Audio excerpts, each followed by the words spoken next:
Hi, I'm Peter Hewitt. I'm the founder and creator of Forté, and I'm here today to tell you a little bit about the background and the inspiration behind Forté. My background is in design, and I personally was really taken by the energy of the Asian tea ceremony. The spirit and the zen and the simplicity is really, really wonderful. And I realized there's really nothing that's parallel in the U.S. for what's happening in Asia. They're very much a tea culture, and for us, the traditional tea service in the U.S. is a very uninspired product that we've been using for decades, and it really isn't going anywhere.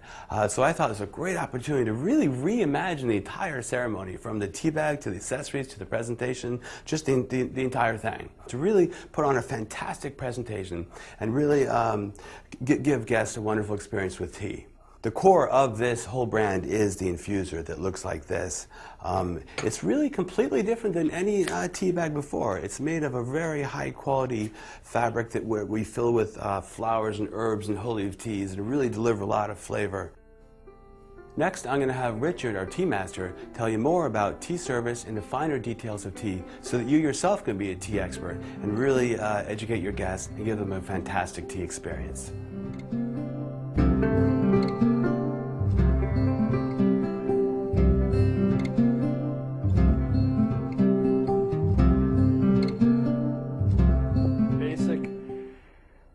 Let's say, truths about tea that will really make you appear an expert. In fact, if you can master these three truths, you really will be so far ahead of the game in tea, and they're very, very easy. The first one is really the easiest, and that's that all tea comes from the same plant. This plant is called Camellia sinensis.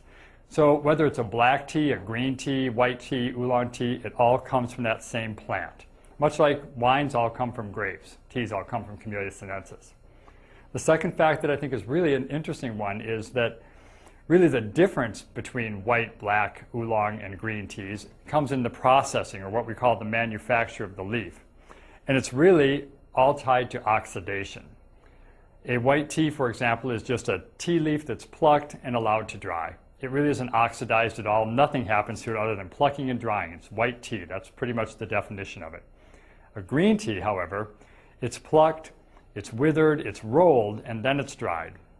A black tea has this extra step called oxidation. The leaf is plucked, withered, rolled, allowed to oxidize or turn brown and react with the oxygen. The enzymes in the leaf actually react with oxygen, and then it's dried. Then there's that big bridge of teas called oolong teas. Oolong teas are partially oxidized teas.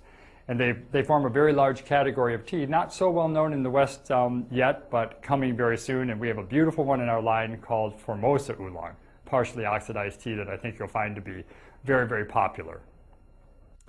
The third thing that I think you really need to remember is what really makes up a cup of tea. It's important and it's easy. Tea only has three components. The first one are essential oils. The essential oils are the reason for the different shapes of tea leaves, whether they're folded flat, whether they're rolled into little round like pellets or balls. All of this is done to preserve the essential oils within that leaf.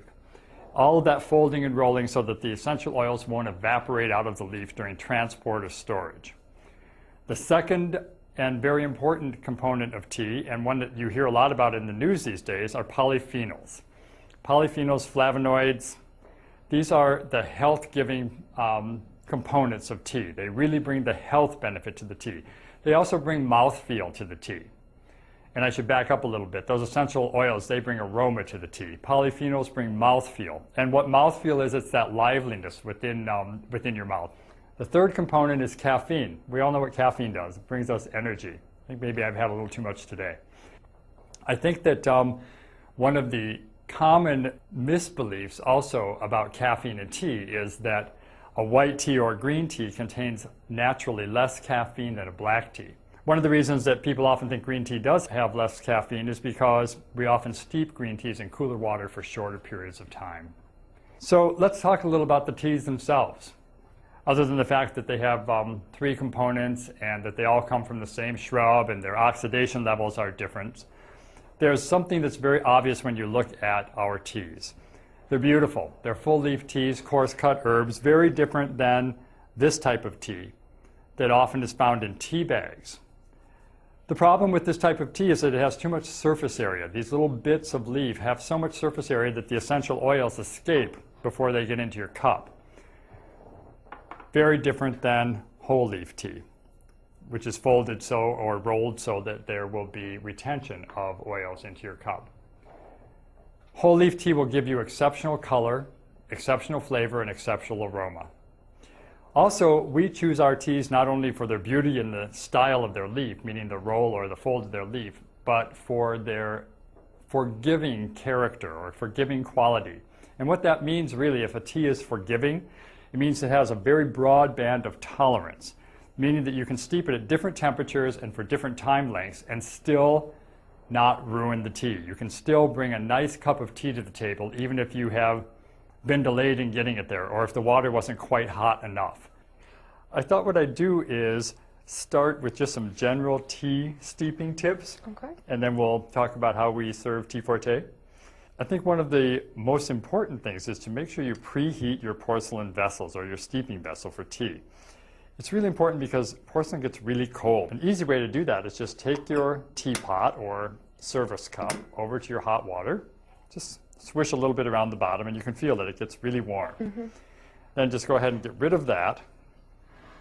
And then you can either steep your tea or fill this with hot water, whatever you happen to be doing. I'm going to put a little bit of hot water in here right now. And another really important thing to remember with any tea is you always pour water over tea. Whether it's loose tea or a tea bag, one of our beautiful infusers, you don't want to drop tea into water or try and sink a tea bag into water. Always pour your water over the tea. The other thing is when you're steeping tea, always cover the steeping vessel. All right. Just knowing those three little steps will really make a big difference in how the tea arrives at the table. And that's any tea. What kind of tea do I serve with guests if they don't know what they want or I'm trying to make a suggestion? I think if you're trying to make a suggestion, it's really helpful to remember what the guest is drinking as a wine, if they're drinking wine, and if not, what food they're eating. Mm-hmm. Fish and lighter foods, often a green tea or even a light herbal.